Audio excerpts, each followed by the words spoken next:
Hi வணக்கம். Fried chicken பண்ணுறதுக்கு skin உள்ள சிக்கன் பீசஸாக எடுத்து வச்சுருக்கிறேன். உங்களுக்கு ஸ்கின் பிடிக்கலைன்னா ஸ்கின்லெஸ் சிக்கனும் எடுத்துக்கலாம். ஒரு 1/2 லிட்டர் மோர் எடுத்துருக்கிறேன். புளிக்காத மோர். அதில் வந்து கொஞ்சமாக தண்ணி சேர்த்து மிக்ஸ் பண்ணி வச்சுருக்கிறேன். அதில் ஒரே ஒரு முட்டையை ஆட் பண்ணிக்கிறேன். இது கூட வந்து ஒரு 1/2 டீஸ்பூன் மஞ்சள்தூள், 1 டீஸ்பூன் உப்பு போட்டிருக்கேன், ஒரு 2 teaspoon chilli powder, 1 teaspoon pepper powder, ஒரு 1.5 டீஸ்பூன் கார்லிக் பவுடர் எடுத்துருக்கிறேன். அப்புறம் 1 டீஸ்பூன் ஆரிகானோ எடுத்துருக்கிறேன். இது கூட வந்து என்கிட்ட வந்து இந்த பார்பிக்யூ சாஸ் இருந்ததுனால அதை எடுத்துருக்கிறேன். அப்படி இல்லை அப்படின்னா ஒரு டீஸ்பூன் சோயா சாஸ், ஒரு teaspoon chilli sauce, 1 teaspoon tomato ketchup எடுத்துக்கிட்டிங்கன்னாலும் ஓகே.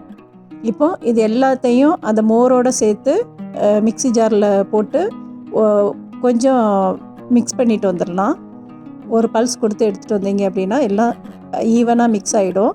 இப்போது அந்த இதை வந்து நம்ம க்ளீன் பண்ணி வச்சுருக்கிற சிக்கனில் ஊற்றி அது மூழ்கிற அளவுக்கு ஊற்றி வச்சுக்கோங்க.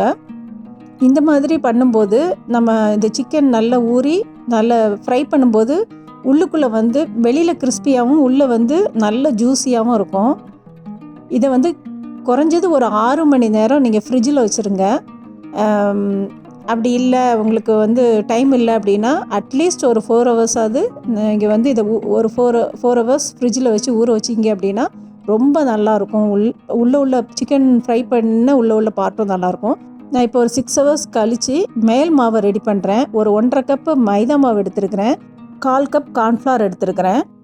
இது கூடவே வந்து 1 டீஸ்பூன் மிளகாத்தூள் எடுத்திருக்கேன், 1 டீஸ்பூன் மிளகுத்தூள் எடுத்துருக்கிறேன், 1 டீஸ்பூன் ஜிஞ்சர் பவுடர் எடுத்துருக்கேன், 1 டீஸ்பூன் கார்லிக் பவுடர், 1 டீஸ்பூன் உப்பு, 1 டீஸ்பூன் ஆரிகானோ எடுத்துருக்கிறேன். எல்லாத்தையும் நல்லா மிக்ஸ் பண்ணி வச்சுக்கலாம். இதுதான் நமக்கு ட்ரை இன்க்ரீடியன்ட்ஸ். இப்போ நம்ம வந்து ஒரு 6 மணி நேரம் நல்லா ஃப்ரிட்ஜில் வச்சு ஊற வச்ச சிக்கனை எடுத்து வெளியில் வச்சுக்கலாம். இப்போது இதை நல்லா மிக்ஸ் பண்ணி விட்டுக்குவோம்.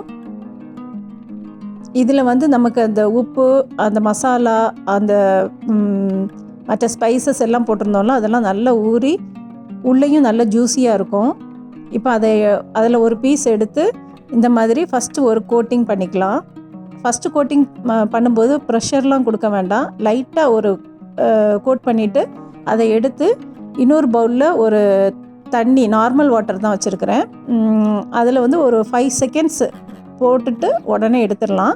எடுத்துகிட்டு செகண்ட் கோட்டிங் பண்ணுவோம். இப்போ செகண்ட் கோட்டிங் பண்ணும்போது கொஞ்சம் நல்லா அழுத்தி விட்டு நல்லா மிக்ஸ் பண்ணி அதை கோட் பண்ணிக்கலாம். இந்த மாதிரி பண்ணும்போது அந்த மேலே உள்ள க்ரஸ்ட் நல்லா ஃபார்ம் ஆகும்.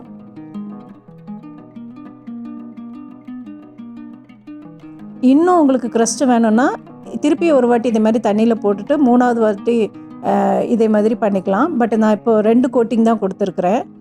இதே மாதிரி இன்னும் 2 பீஸை நான் வந்து ரெடி பண்ணி வச்சுக்கிறேன்.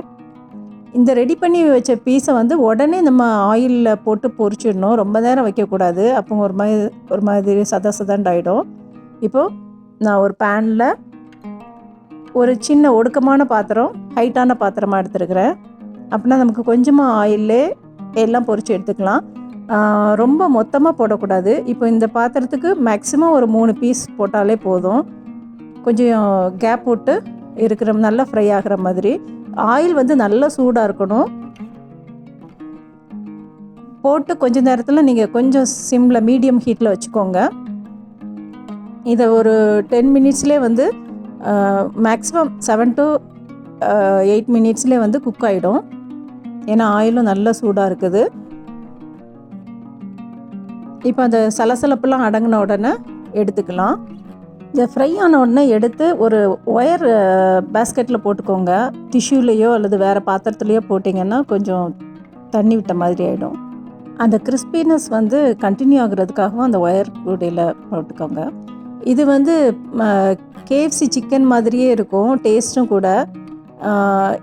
இந்த மாதிரி நீங்கள் ஒரு 6 பீஸ் வாங்கினாலுமே KFCயில் வந்து காஸ்ட் வந்து ஜாஸ்தியாக தான் இருக்கும். இதை வந்து நம்ம வீட்டிலே செய்யும்போது ரொம்ப கம்மியான காஸ்ட்லேயே வந்து நம்ம நல்ல டேஸ்டியான KFC சிக்கனை ரெடி பண்ணிடலாம்.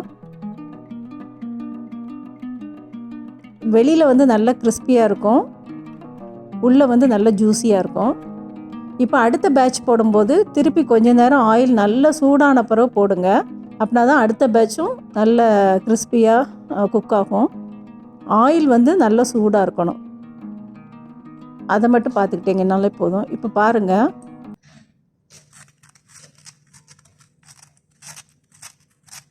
அந்த சிக்கன் எவ்வளோ கிறிஸ்பியாக இருக்குன்ட்டு.